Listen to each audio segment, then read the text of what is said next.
आप सभी का आज के सत्र में स्वागत है। सभी को मेरा नमस्कार। हम लोग श्री मां का आह्वान करते हुए इस सत्र को आरंभ करते हैं।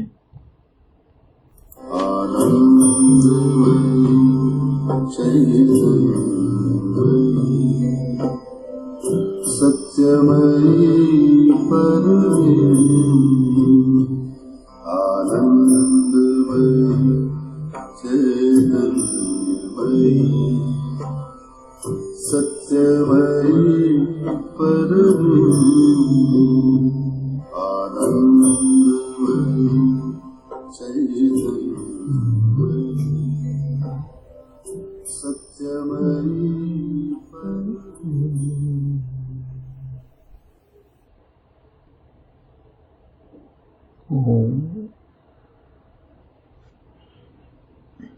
सावित्री पर्व 11 सर्ग 1 पृष्ठ 681 681 The eternal day, the soul's choice and the supreme consummation। शाश्वत दिवस, आत्मा का चुनाव और सर्वोच्च सिद्धि। हम जो यह सर्ग पढ़ रहे हैं इसमें शाश्वत दिवस का वर्णन है। इस क्षेत्र में सूर्य अपने पूरे तेज में प्रकाशमान है। यहाँ की सभी रचनाएं शाश्वतता से उत्पन्न हुई हैं और शाश्वतता से ही बनी हैं। इस क्षेत्र में मृत्यु का कोई अस्तित्व नहीं है। यहाँ सभी कुछ दिव्य आनंद अभिव्यक्त कर रहा है। यहाँ पर हमने शाश्वत भूलोक का वर्णन भी पढ़ा था। यह सबसे निम्नतम लोक है, परंतु यह भी एक स्वर्ग है। हमारे लोक की रचनाएं इस लोक की परिपूर्णता को पाना चाहती हैं।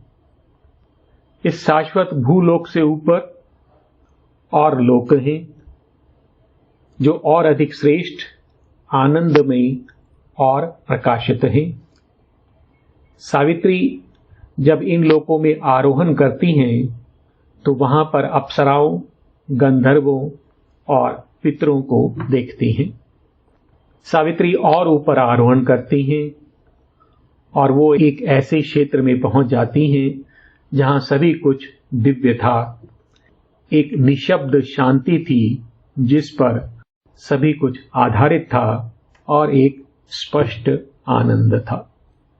इससे और ऊपर सावित्री दुर्गम क्षेत्रों की ओर उड़ान भरती हैं और यह उनकी उड़ान अनुभव की उड़ान है।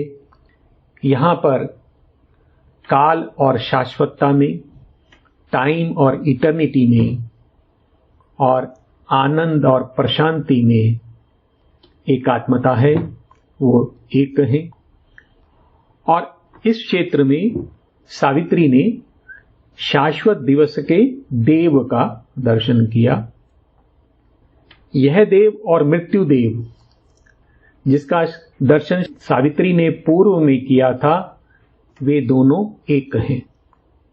यह वही देव है जो मनुष्य को दुख, पीड़ा और मृत्यु देता है और संपूर्ण सृष्टि को व्यर्थ बना देता है।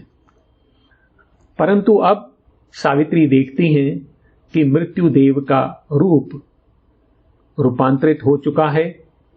उसके मुख पर पीड़ा, घृणा, क्रूरता और अशुभ अब शेष नहीं थे। उसका मुखौटा अब एक अद्भुत आनंददायी चेहरे में बदल गया था और यह चेहरा ऐसा था जिसका माधुर्य, जिसका सौंदर्य ऐसा भव्य था कि उसके समक्ष संपूर्ण जगती का जो संघर्ष है और पीड़ा है नगण्य लगते थे। सावित्री ने अनुभव किया कि जो मृत्युदेव जिससे सावित्री ने भेंट की थी, वह प्रेम की ही विकृति है। परंतु मृत्यु ने अपने स्रोत को भूलकर भक्षण या अधिग्रहण उसको एकत्व का साधन बना लिया था। अर्थात वो एकत्व को प्राप्त करने के लिए जो दूसरी सत्ताएं हैं उनका भक्षण करता था। उसने घृणा और प्रभुता को, हेट एंड डोमिनेशन को प्रेम का साधन बना लिया था। सावित्री ने देखा कि ये शाश्वत लोकों का जो देव है वो प्रेम का देव है। यह एक ऐसा देव है जिसका जो रूप है वो भव्य है, कृपामयी है और दिव्य है, जिसमें सभी देव स्थित हैं। यह एक चतुर्रूपी सत्ता है, रहस्यमयी सत्ता है। और हमने पिछली बार इन चतुर्रूपी सत्ताओं में से जो प्रथम है, जो विराट रूप है, उसका वर्णन हमने देख लिया था। यह स्वयं जगत जो दृष्टिगोचर है उस विराट प्रभु की देह है। आज जो अंश हम पढ़ रहे हैं उसमें इसी चतुर्रूपी शाश्वत दिवस के जो देव हैं, अर्थात जो प्रेम के देव हैं, उनके दो अन्य रूपों का वर्णन है, हिरण्यगर्भ और प्राज्ञ। हम पृष्ठ 681 पर हैं, पंक्ति नंबर प्रथम। इन पंक्तियों में हिरण्यगर्भ का वर्णन है। हिरण्यगर्भ कौन है? Hiranyagarbha the spirit in the dream state. तो ये जो स्वप्न की स्थिति है उसकी आत्मा है, या हम कह सकते हैं the spirit in the inner planes, अर्थात जो आंतरिक क्षेत्र हैं उनकी यह आत्मा है। कुछ और पंक्तियां आती हैं, श्री अरविंद की लिखी हुई पंक्तियां हैं। The self that creates all these forms is Hiranyagarbha. तो वह आत्मा, वह पुरुष जो इन सभी रूपों को रचता है वह हिरण्यगर्भ है। द लुमिनस और क्रिएटिवली परसेप्टिव सोल। तो यह प्रकाशमान है, तेज लिए हुए है, इसको तेजस्वी कहते हैं, और यह इस संपूर्ण जगत की रचना करता है।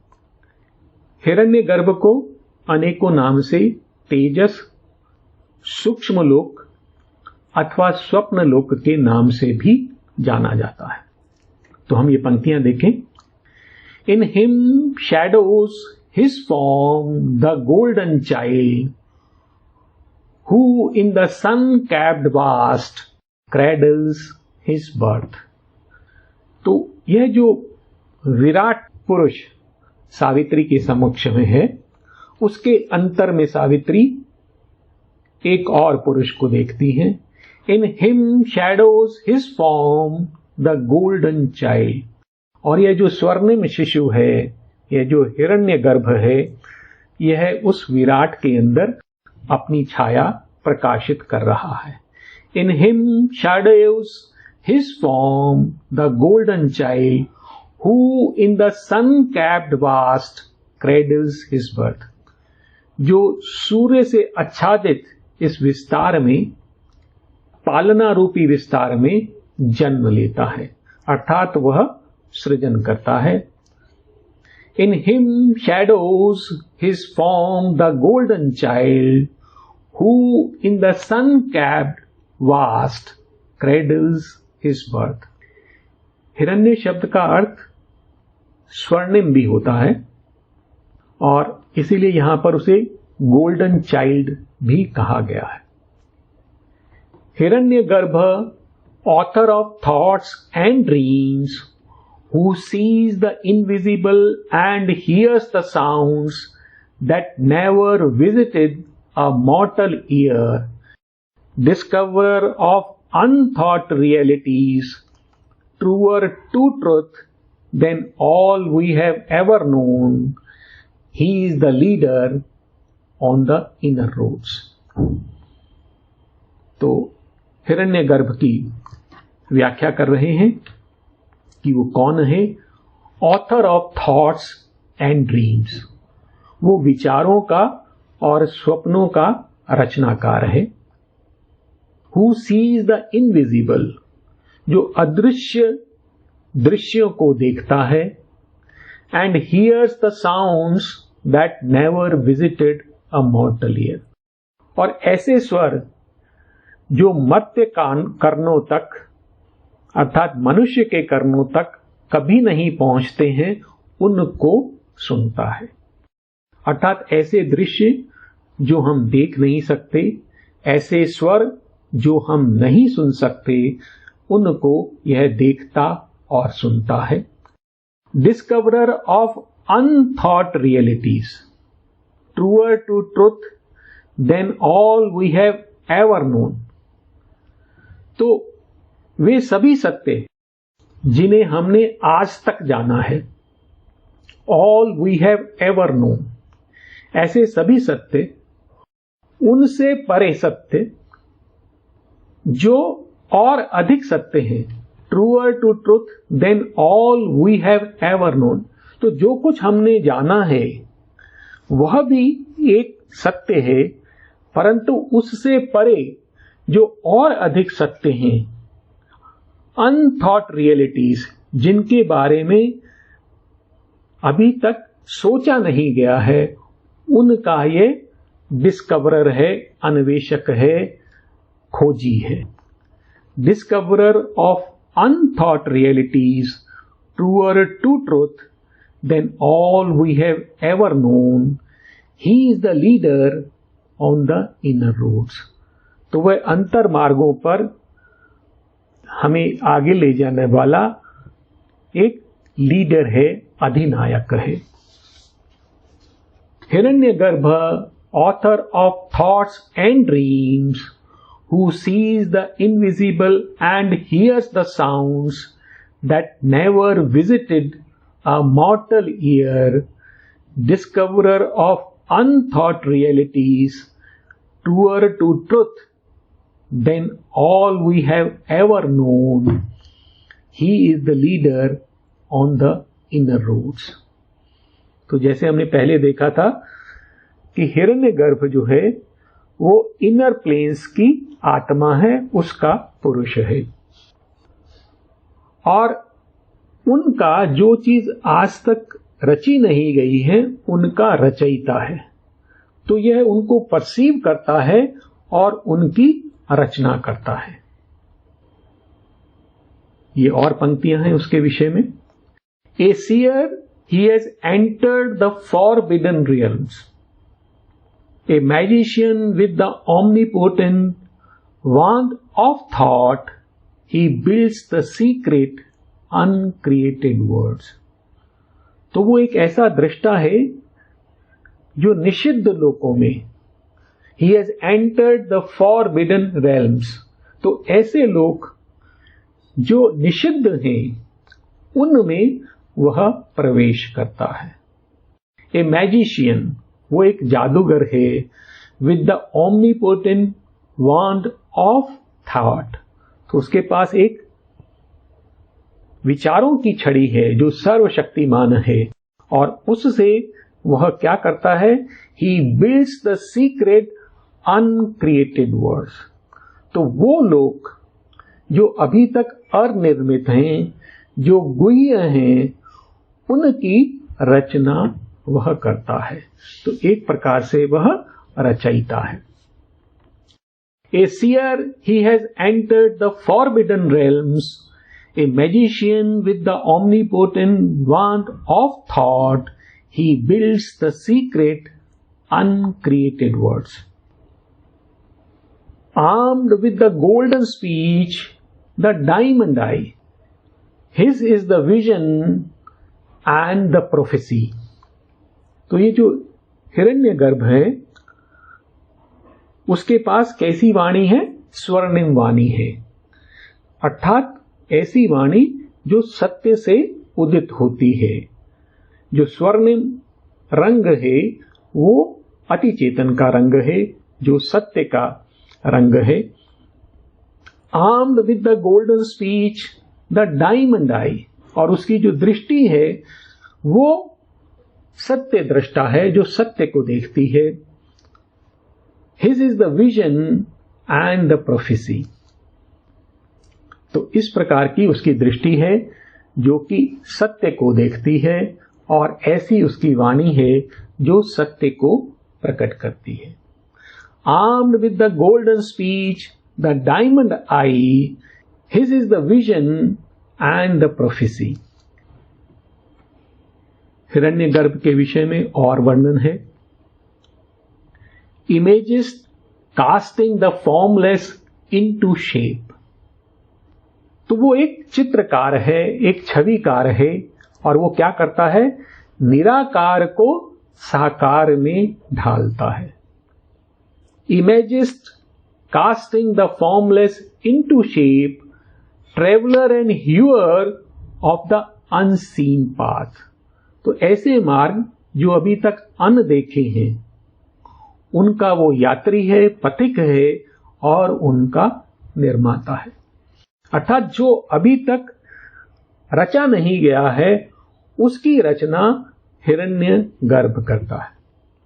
He is the carrier of the hidden fire. तो उसका एक नाम तेजस भी है।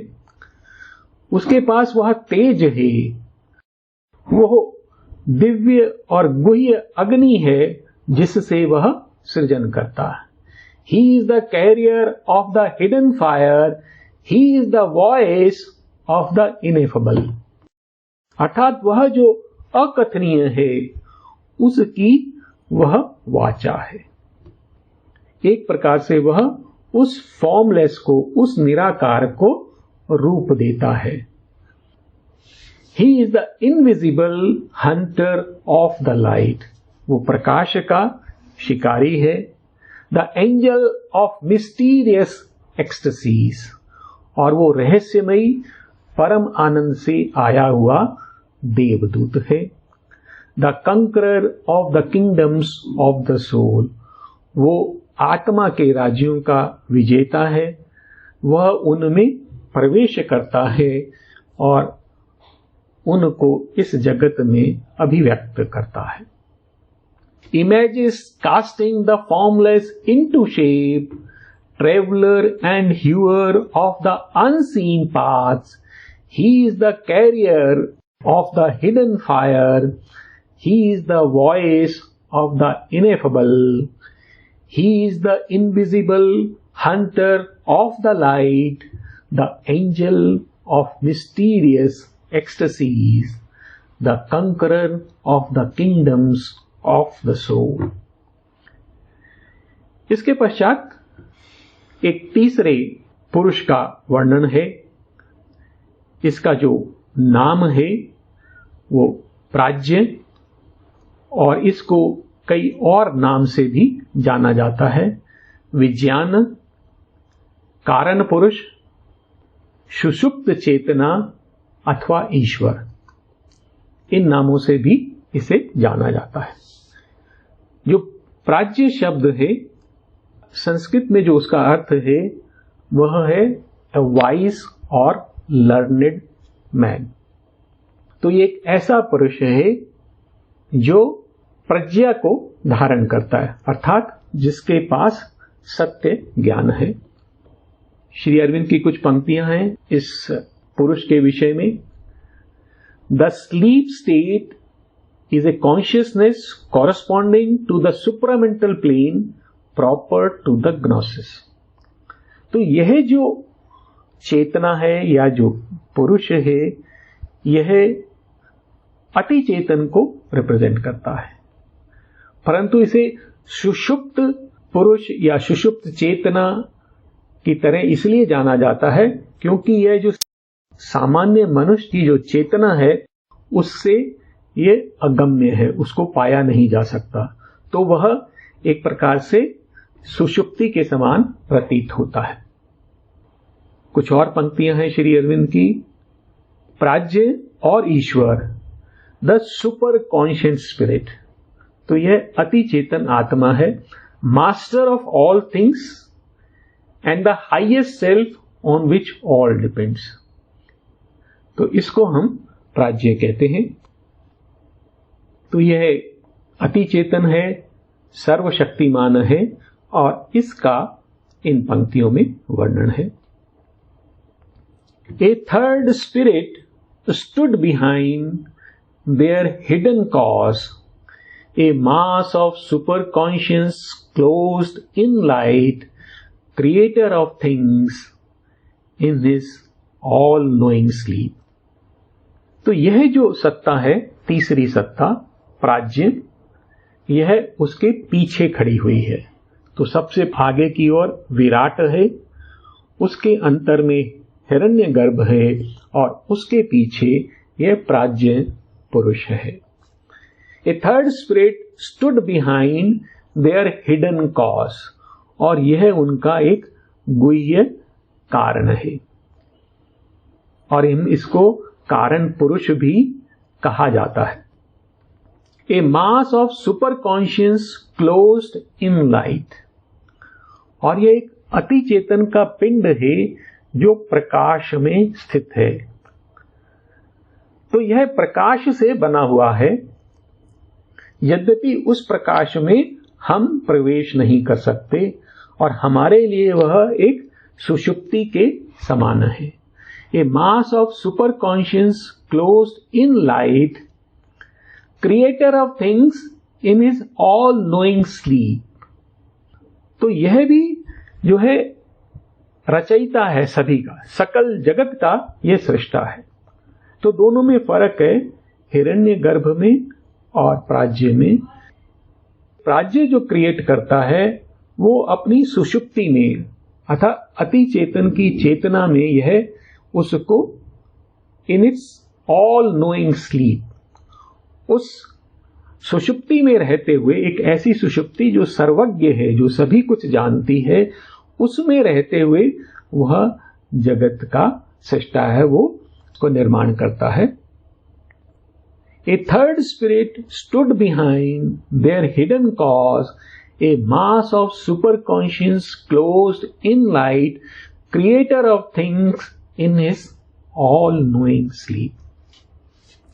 तो दोनों में फर्क इतना है कि जो प्राज्ञ चेतना है वो एक बीज के रूप में है, और उसमें वह चीज सुषुप्ति में विद्यमान रहती है, परंतु हिरण्यगर्भ में वह सृजन होने से पहले शेप लेती है।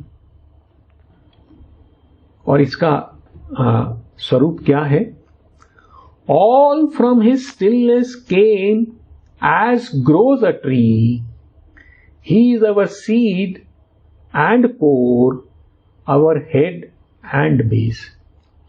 तो ये संपूर्ण जो सृष्टि है उसका आधार है। यह सृष्टि का बीज के रूप में उसका उद्गम भी है और उसका विस्तार भी है, अर्थात सृष्टि में क्या क्या रचा जाएगा, उसका क्या विस्तार होगा, वह भी इसी में गुप्त है। All from his stillness came as grows a tree. तो जैसे किसी बीज से एक वृक्ष प्रकट होता है, वैसे ही सभी कुछ इसकी स्टिलनेस में से, इसकी निश्चलता में से उत्पन्न होता है। He is our seed and core, यह हमारा बीज भी है और हमारा मूल भी है। अवर हेड एंड बेस, हमारा शीश भी है और हमारा आधार भी है, अर्थात हमारा जो विस्तार है वह भी यही निश्चित करता है। All from his stillness came as grows a tree, he is our seed and core, our head and base. All light is but a flash from his closed eyes. तो ये ऐसी चेतना है जो बीज रूपी है, सुषुप्ति में है, परंतु प्रकाश में बंद है। All light is but a flash from his closed eyes. उसके जो नेत्र हैं वो बंद हैं, और जो सकल प्रकाश है वह उन नेत्रों से निकली हुई एक चमक के समान है। And all wise truth is mistake in his heart, और एक ऐसा सत्य जो सर्वज्ञ है वो इसके हृदय में गोपित है। The omniscient ray is shut behind his lids, तो उसकी पलकें बंद हैं परंतु उनके पीछे एक सर्वज्ञ किरण वो उसके अंदर गोपित है। All light is but a flash from his closed eyes, and all wise truth is mystic in his heart. The omniscient ray is shut behind his lids. इसके विषय में और बता रहे हैं। He is the wisdom that comes not by thought. तो ये जो प्राज्ञ है, the spirit of wisdom, और उसके पास जो प्रज्ञा है, जो wisdom है, that comes not by thought, अर्थात उसे विचारों से प्राप्त नहीं किया जा सकता, वो मन से ऊपर के क्षेत्र से आती है। His is the wisdom that comes not by thought, his wordless silence brings the immortal word. और वह जो अनश्वर शब्द है जो इस जगत की रचना करता है वो उसके निशब्द मौन से ही उत्पन्न होता है। He is the wisdom that comes not by thought, his wordless silence brings the immortal word. He sleeps in the atom and the burning star, he sleeps in man and God and beast and stone. तो यह जो पुरुष है प्राज्ञ, यह संपूर्ण सृष्टि में व्याप्त है, परंतु कैसे स्थिति में है, वो वहां पर स्लीपिंग है, इनएक्टिव है। He sleeps in the atom and the burning star, तो वो परमाणु में भी है और एक विशाल तारे में भी है, अर्थात छोटे से छोटे कण में और विशालतम कृति में, उन सब में वह स्थित है, उनके अंतर में। He sleeps in man and God and beast and stone, अर्थात मनुष्य में, देवता में, पशु में और यहां तक कि पत्थर में भी वह निहित है, अंतर स्थित है।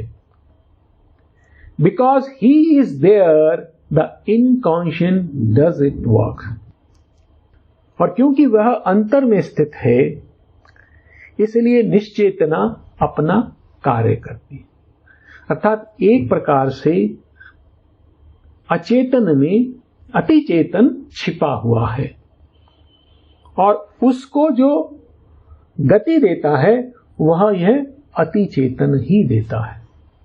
Because he is there, the inconscient does its work. तो हम एक प्रकार से कह सकते हैं कि वह अतिचेतन ही अचेतन या निश्चेतन बन गया है और वहां रहते हुए वह कार्य करता है। Because he is there, the inconscient does its work. Because he is there, the word forgets to die.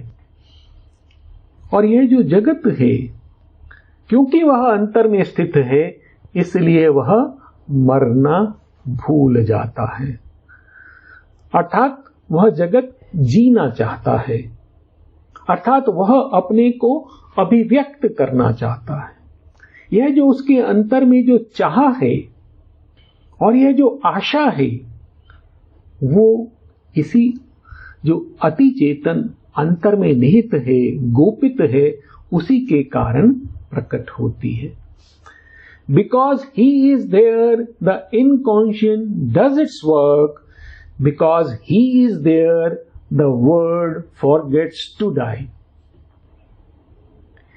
He is the center of the circle of God. तो यह जो संपूर्ण सृष्टि है उसका जो केंद्र है वह यही पुरुष है। He is the center of the circle of God. He the circumference of nature's run. और जो प्रकृति का जो विस्तार है वो भी वही है। तो जो केंद्र है वो भी वही है, वो अति चेतन है, और जो विस्तार है वो भी वही अति चेतन है। His slumber is an almightiness in things. और वो द्रव्यों में सुषुप्त है, परंतु वह परम शक्ति है। अर्थात ये जो द्रव्य हैं और अनेक प्रकार के जो जीव हैं जो आगे बढ़ते रहते हैं, जीवित रहते हैं, उनके अंदर जो शक्ति है वो इसकी है। वह उनके अंदर सोया हुआ है, परंतु फिर भी उन्हें वह शक्ति प्रदान करता है। His slumber is an almightiness in things. Awake, he is the eternal and supreme. और वह जब जागृत अवस्था में होता है, पूर्ण रूप में होता है, तब वह शाश्वत है और परम है। इस प्रकार से ये जो प्राज्ञ पुरुष है इसका वर्णन है। अब इसके पश्चात चौथा रूप आता है, परंतु यहां पर थोड़ा सा परिवर्तन है। जो चौथा पुरुष है उसको तूर्य या कूटस्थ कहा जाता है। वो एब्सोल्यूट है, वो परम है। श्री अरविंद ने इसके बारे में लिखा है सिंथेसिस ऑफ योगा में, the Turiya beyond is the consciousness of our pure self existence और आवर एब्सोल्यूट बीइंग। तो वह परम पुरुष जो है, वो जो हमारा जो सत्ता है, परम सत्ता है, उसकी चेतना है, with which we have no direct relations at all, और उससे हमारा कोई सीधा संबंध नहीं रहता है। तो यह वह सत्ता है। परंतु यहां पर जो पुरुष का वर्णन है वो प्रेम का जो देव था, जो सावित्री ने सबसे पहले देखा था, जिसमें उसने मृत्यु देव की झलक देखी थी, उसका वर्णन है। Above was the brooding bliss of the infinite, its omniscient and omnipotent repose, its immobile silence, absolute and alone. तो इस प्राज्ञ से ऊपर क्या स्थित है? ब्लिस ऑफ द इन्फिनिट, वो अनंत का आनंद जो ध्यानस्थ है। तो एक ऐसा आनंद जो अपने में ही स्थित है, अंतर गोपित है। Above was the brooding bliss of the infinite, its omniscient and omnipotent repose. और वहां पर एक विश्राम है, रिपोज है। वो कैसा है? ओमनिशियंट है, सर्वज्ञ है, सर्वशक्तिमान है, अर्थात वो निष्क्रिय स्थिति में है।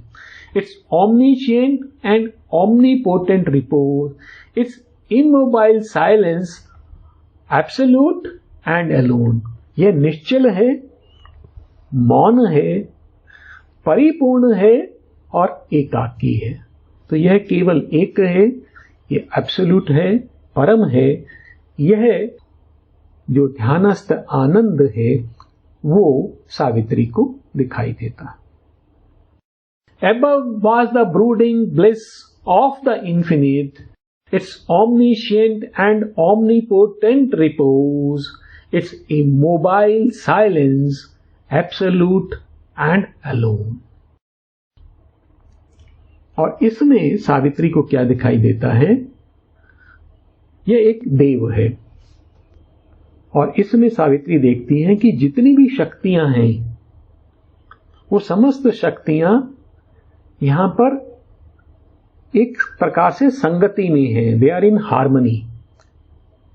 All powers were woven in countless concords here.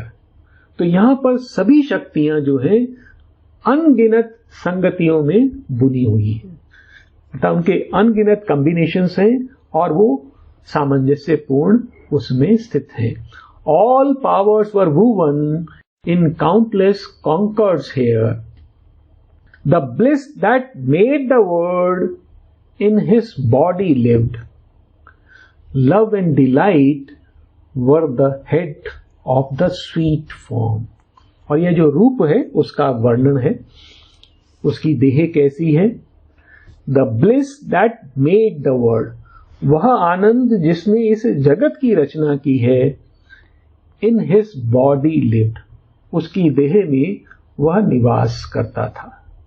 The bliss that made the world in his body lived, love and delight were the head of the sweet form. तो इसका जो शीश है कैसा है, वो मधुर है और उसमें प्रेम और आनंद दोनों स्थित है। तो ये एक प्रकार से प्रेम और आनंद का देव है। The bliss that made the world in his body lived, love and delight were the head of the sweet form. और यह जो रूप है, यह ऐसे सभी आनंद जो प्रकृति की पकड़ से दूर रहते हैं, वह उसके अंगों में स्थित थे। In the alluring meshes of their snare, recaptured, the proud blissful members held, all joys outrunners of the panting heart, and fugitive from life's outstripped desire। तो ऐसे सभी आनंद, all joys outrunners of the panting heart, तो एक ऐसा हृदय जो आनंद के पीछे भागते हुए हाँफ रहा है और यह आनंद उससे निकलकर आगे चले जाते हैं, उसकी पकड़ से दूर चले जाते हैं।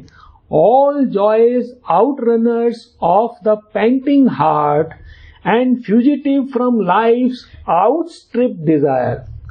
और ये जो जीवन की जो बाह्यतम कामनाएं हैं, जो सबसे दूर जाने की चेष्टा करती हैं और वहां से आनंद को पकड़ने का प्रयास करती हैं, उनसे बचकर भागते हुए ये आनंद, तो वो सभी आनंद जो प्राण की पकड़ में या जीवन की पकड़ में नहीं आ पाते हैं, जो हृदय से बचकर निकल जाते हैं। All joys outrunners of the panting heart and fugitive from life's outstripped desire, in the alluring meshes of their snare, recaptured, the proud blissful members held। तो यह जो देव है, इसके जो अंग हैं वो आनंदमय है और यह जो अंग हैं अपने आकर्षक जालों से बने हुए फंदों में, alluring meshes of their snare, तो वह जो अंग हैं उनके जो जाल हैं, आकर्षक जाल हैं, उसमें उन आनंदों को पकड़ लेते। तो अर्थात यह जो रूप है, जो प्रकृति से जो भी आनंद बच निकल पड़ता है, वो यहां पर पकड़ा जाता है, वो इसमें निहित रहता है। In the alluring meshes of their snare, recaptured, the proud blissful members held, all the joys outrunners of the panting heart, and fugitive from life's outstripped desire। और इसी प्रकार से वह सब कुछ जो प्रकृति धारण नहीं कर पाती है, वो यहां पर विद्यमान है। Whatever vision has escaped the eye, तो प्रकृति के नेत्रों से जो कोई दृश्य भी बच गया है, whatever vision has escaped the eye, whatever happiness comes in dream and trance, और ऐसे सभी आनंद जो स्वप्न और समाधि में ही प्राप्त होते हैं, अर्थात वो जागृत अवस्था में नहीं प्राप्त होते हैं। Whatever happiness comes in dream and trance, the nectar spilled by love with trembling hands। और प्रेम के जो कांपते हुए हाथों से जिस अमृत को वो पकड़ नहीं पाता है और वो छलक जाते हैं, तो ऐसे अमृत जिसको प्रेम के हाथ पकड़ नहीं पाते हैं और वो छलक जाता है, the Joy the cup of nature can not hold, और वो हर्ष जो प्रकृति का प्याला धारण नहीं कर सकता है, वो सब कहाँ विद्यमान है? Had crowded to the beauty of his face, वो सभी उसके मुख पर सौंदर्य के रूप में विद्यमान है और उसके मुख का सौंदर्य बढ़ा रहे हैं। Were waiting in the honey of his laugh, और उसकी मुस्कान कैसी है? वो मधुर है और उसमें वे प्रतीक्षा कर रहे हैं प्रकट होने की, क्योंकि अभी प्रकृति उनको धारण नहीं कर पाई है, लेकिन वो सभी वहां पर सावित्री को दिखाई देते हैं।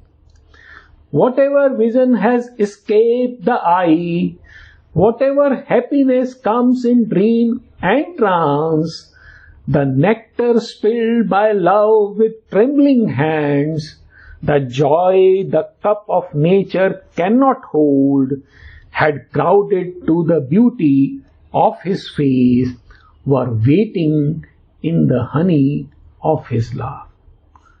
तो वह सब आनंद जो प्रकृति की पकड़ से दूर हैं, वो इस देव की, जो प्रेम और आनंद का देव है, उसके मुख पर मधुर मुस्कान के समान दिखाई देते हैं।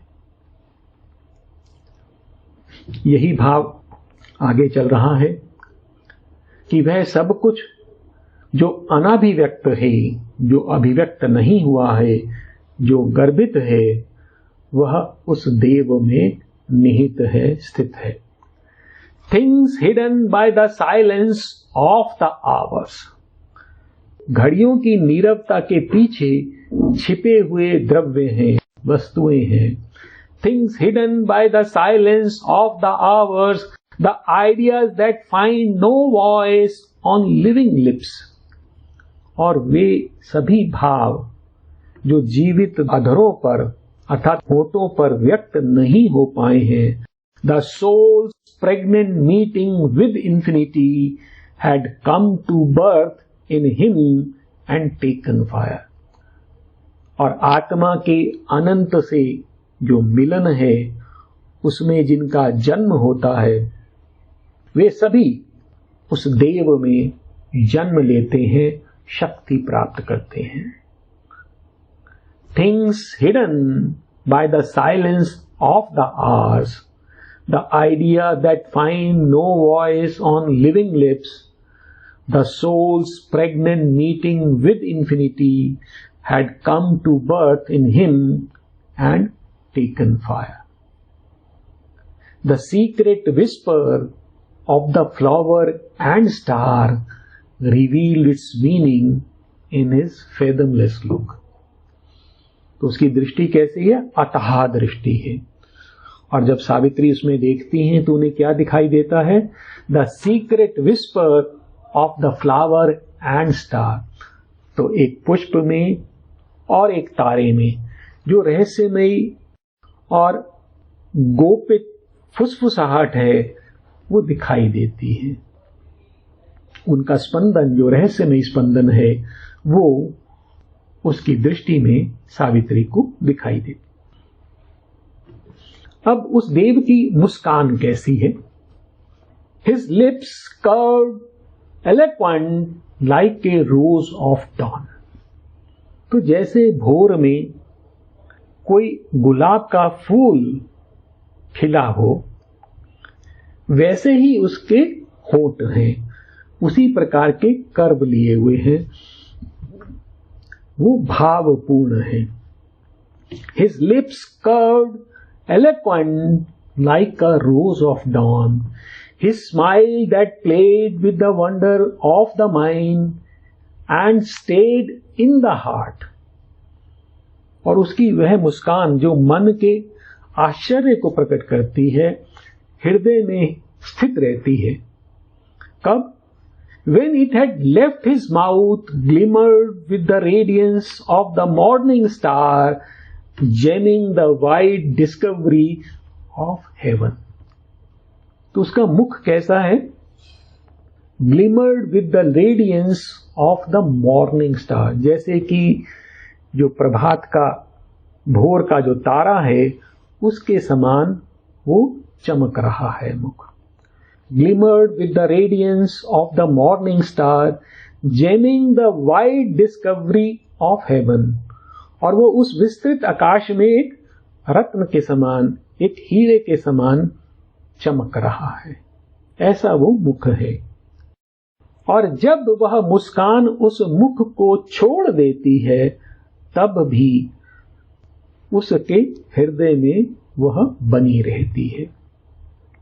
His lips curved, eloquent like a rose of dawn, his smile that played with the wonder of the mind and stayed in the heart when it had left his mouth, glimmered with the radiance of the morning star, gemming the wide discovery of heaven. उसकी दृष्टि कैसी है? His gaze was the regard of eternity. तो शाश्वतता की दृष्टि है. The spirit of its sweet and calm intent was a wise home of gladness. और इसका जो मधुर और शांत भाव है, उसकी जो आत्मा है, वह प्रसन्नता का एक विज्ञ धाम थी. वाइज होम अर्थात ज्ञानपूर्ण था. The spirit of its sweet and काम intent was a wise home of gladness. तो उस स्पिरिट में वो प्रसन्नता भी है और ज्ञान भी है. And diverge the light of the ages in the mirth of the hours. और ये जो घड़ियों का, ये जो काल का आमोद प्रमोद है, जो हास्य है, उसमें वह युगों का प्रकाश प्रकट करती थी. उस युगों का जो सत्य है वो प्रकट करती थी. A sun of wisdom in a miracle grow. और उसकी जो आत्मा है वो कैसी है? एक चमत्कारी उपवन में ज्ञान के सूर्य के समान थी. His gaze was the regard of eternity. The spirit of its sweet and calm intent was a wise home of gladness and divulged the light of the ages in the mirth of the hours. A son of wisdom in a miracle grove. अर्थात उसकी जो आत्मा थी वो प्रसन्नता का धाम थी और ज्ञान का सूर्य थी. कुछ पंक्तियां और हैं. यह जो रूप सावित्री के समक्ष है, इसमें जितने भी परस्पर विरोधी प्रयास हैं, शक्तियां हैं, वो आपस में सामंजस्यपूर्ण स्थित हैं. In the orchestral largeness of his mind all contrary seekings their close kinship knew. उसका मन जो है अति विशाल है. Orchestral largeness of his mind, तो वो विशाल है और सामंजस्यपूर्ण है, संगीतमय है. In the orchestral largeness of his mind all contrary seekings, वो सभी विरोधी प्रयास जो अलग अलग कामनाएं लिए हुए हैं, देयर क्लोज किनशिप न्यू, वो अपने संबंधियों को, अर्थात वो एक दूसरे से कैसे जुड़े हुए हैं, यह वे सभी जानते थे. तो अलग अस्तित्व रखते हुए भी वो जितने भी प्रयास थे, जो दूसरे प्रयास थे, जो दूसरी कामनाएं थी, उससे अपना संबंध जानते थे। In the orchestral largeness of his mind all contrary seekings their close kinship knew, rich hearted wonderful to each other met in the mutual marveling of their myriad notes। और ये सब जो विरोधी प्रयास थे ये उदार हृदय थे, रिच हार्टेड, और यह जब एक दूसरे से मिल रहे थे तो वह जो उनके मध्य असंख्य स्वर थे उस पर आश्चर्य करते थे। Rich hearted wonderful to each other met in the mutual marveling of their myriad notes, and dwelt like brothers of one family who had found their common and mysterious home। और वो कैसे रह रहे थे? एक परिवार के भाइयों की तरह रह रहे थे जिन्होंने एक सामूहिक घर पा लिया हो। Who had found their common and mysterious home, जिन्होंने अपना एक सामूहिक और रहस्यमय ऐसा घर पा लिया हो। इस तरह से वो उन सभी से अपने भाइयों के समान रहते थे। In the orchestral largeness of his mind all contrary seekings their close kinship knew, rich hearted wonderful to each other met in the mutual marveling of their myriad notes, and dwelt like brothers of one family who had found their common and mysterious home। और यह जो देह थी ये प्रकाश की बनी हुई थी। जो देव सावित्री के समक्ष है वो प्रकाश की है और उससे एक गीत निकल रहा है। वो कैसा है गीत? As from the harp of some ecstatic god, there springs a harmony of lyric bliss, striving to leave no heavenly joy unsung, such was the life in that embodied light। तो उसका देह कैसी थी? वो प्रकाश की थी और उसका जो जीवन था कैसा था? As from the harp of some ecstatic god, जैसे कोई अति आनंदित देव हो और वो वीणा बजा रहा है। There springs a harmony of lyric bliss, और वह अपनी वीणा से आनंदमयी संगीत बजा रहा है। Striving to leave no heavenly joy unsung, और वो प्रयास कर रहा है कि ऐसा कोई भी स्वर्गीय आनंद ना छूट जाए, ऐसा उसकी देह का जीवन था। अर्थात उसमें सभी प्रकार के आनंद प्रकट हो रहे थे। As from the harp of some ecstatic god, there springs a harmony of lyric bliss, striving to leave no heavenly joy unsung, such was the life in that embodied light। और अब उसको समअप कर रहे हैं कि वो देव देखने में कैसे थे।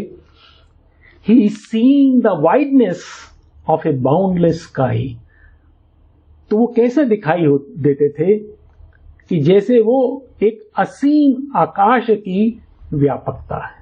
He seen the wideness of a boundless sky, he seen the passion of a sorrowless earth। एक ऐसी धरा जो शोक विहीन है उसके आवेश सम प्रतीत होता था वह मुख, वह देव। He seen the burning of a worldwide sun, और वो एक विश्वव्यापी सूर्य के तेज समान प्रतीत होता था। To look upon each other, soul saw soul, और यह जो दोनों सावित्री और वह जो परम देव हैं वो एक दूसरे के समक्ष खड़े हैं और एक दूसरे को देखते हैं। To look upon each other, soul saw soul। हम यहां पर विराम देंगे और इसके पश्चात जो उन दोनों के बीच में वार्ता होती है उसका वर्णन अगले अंश में होगा। अभी ये दोनों परमदेव और सावित्री वो एक दूसरे के समक्ष खड़े हुए हैं। To looked upon each other, soul saw soul. तो हम लोग एक बार शांति मंत्र का पाठ करते हुए, श्री मां का धन्यवाद करते हुए इस सत्र को विराम देंगे। कुछ लोगों के प्रश्न हैं वो हम उसके बाद ले लेंगे, तो वो रुक सकते हैं।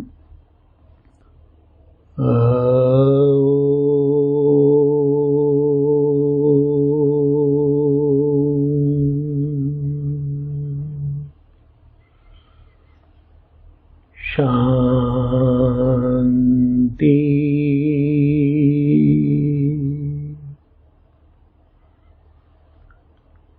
शांति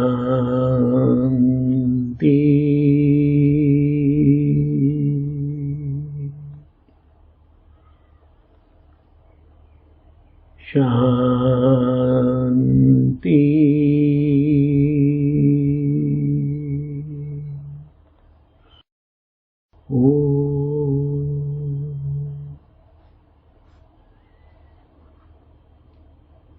नमस्कार, धन्यवाद।